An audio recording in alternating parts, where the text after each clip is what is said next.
Hello， 大家好，我是塔塔。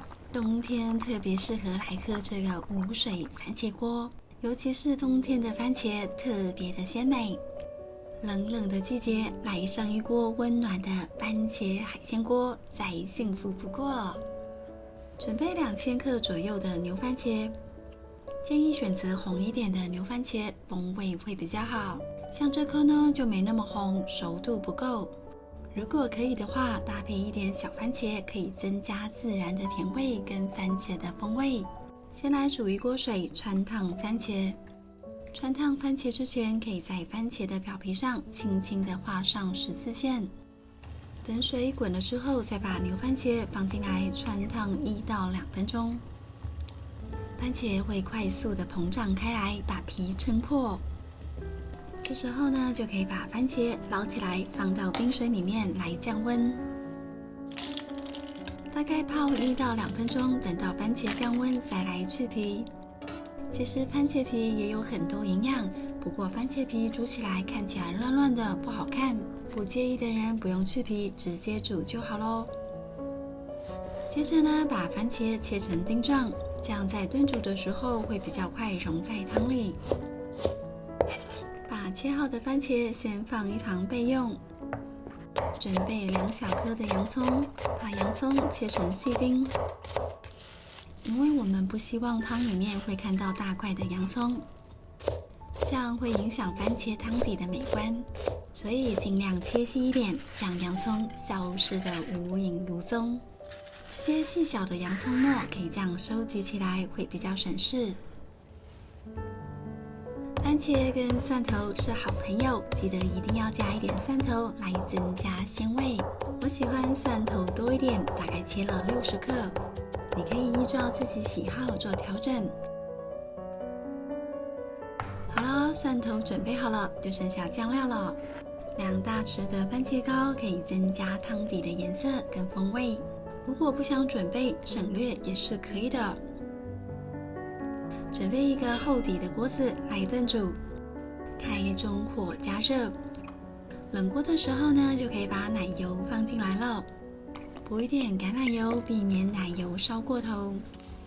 等奶油融化起泡的样子，就可以把洋葱放进来了。这时候呢，火不要太大，因为有放奶油，锅子边缘呢会比较容易烧焦。用中小火慢慢的炒，直到洋葱变软，呈现半透明的样子。现在这个样子差不多就可以把蒜末放进来了。同样的，跟洋葱慢慢的炒出香气。来一点盐跟胡椒调味，再继续的翻炒，直到洋葱变得更软，有点糊状的样子。这边会花一点时间，洋葱炒透的话，等一下就会比较快融在汤里。这时候把番茄膏放进来，一起混拌均匀，直到所有的洋葱都被番茄膏染红为止。现在洋葱看起来有点糊糊的，这样就可以了。把洋葱先推一边去，接着把所有的番茄统统的放进来。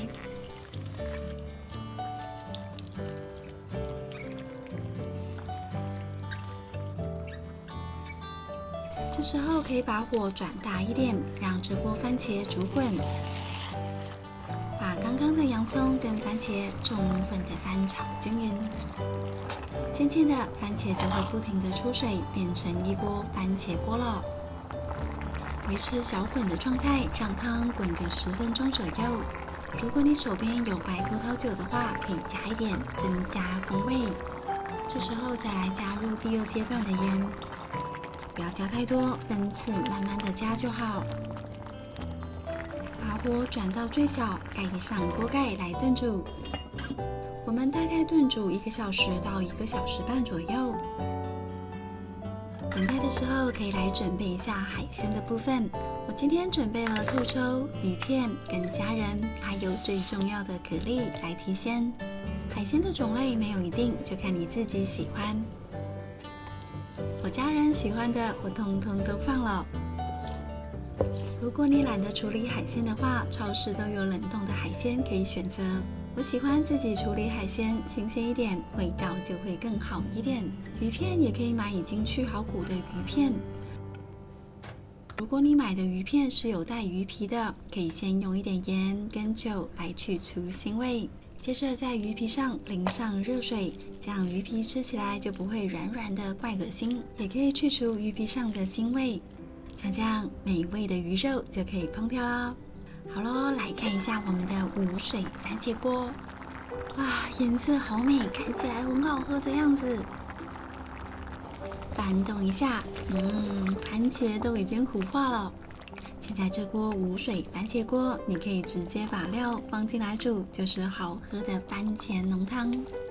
不过今天我要加的料比较多，我想要汤水多一点，补一点热水进来，然后再让汤滚个5到8分钟，让味道融合。最后呢，就可以把海鲜料放进来咯。放一点蛤蜊来提鲜，整个番茄锅就更鲜了。煮到蛤蜊开口，就可以把火转小一点，把其他的海鲜料放进来。透抽、虾仁、鱼片这些火都不要开太大，让海鲜慢慢的泡熟就可以了。我会把鱼片放在最上面，因为鱼煮熟之后很容易碎掉。稍微的压一下，让鱼浸泡到汤汁。你可以开盖泡熟，也可以盖上盖子焖个3分钟左右。直到鱼片熟了，就可以开盖咯。超级丰盛的番茄海鲜锅，翻动一下，来看看鱼片熟了没？先来试喝一下味道。哇，我的天啊，这部番茄锅也太鲜了吧！今天这个无水番茄锅，过年来做火锅汤底也超级适合哦。好了，像这样超级美味又简单的无水番茄海鲜锅就完成啦！一点巴西里装饰一下。这锅番茄锅的汤头带有一点点的奶味，不会太多，我个人非常喜欢。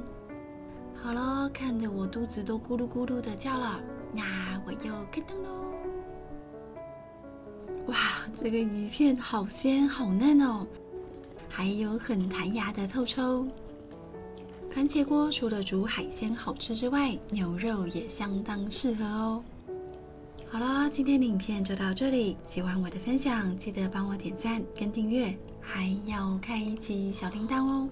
那我们下次再见，拜拜。